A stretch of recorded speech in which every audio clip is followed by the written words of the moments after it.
Hello friends,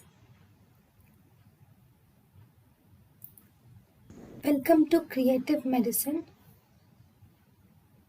In this lecture, we will learn about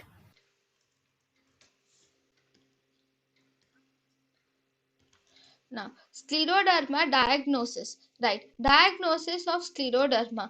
For the diagnosis of scleroderma, the main important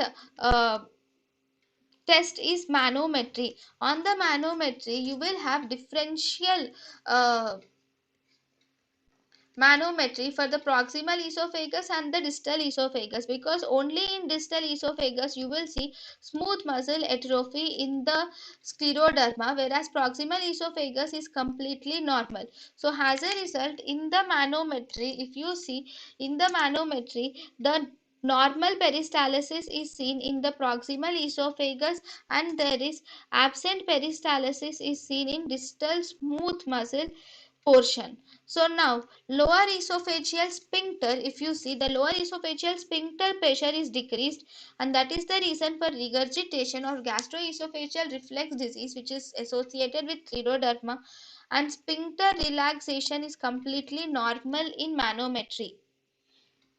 Now, when you do a barium swallow, in the barium swallow, actually when you do a barium swallow, you will see that there is dilated barium filled esophagus is present with stomach or duodenum, along with hiatal hernia may be seen with esophageal stricture and proximal dilatation.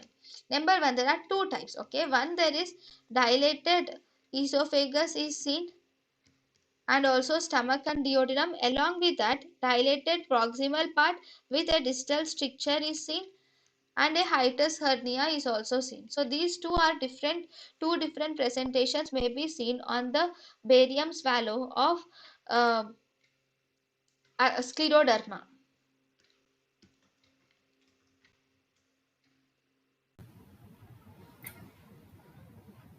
thank you and thank you for watching.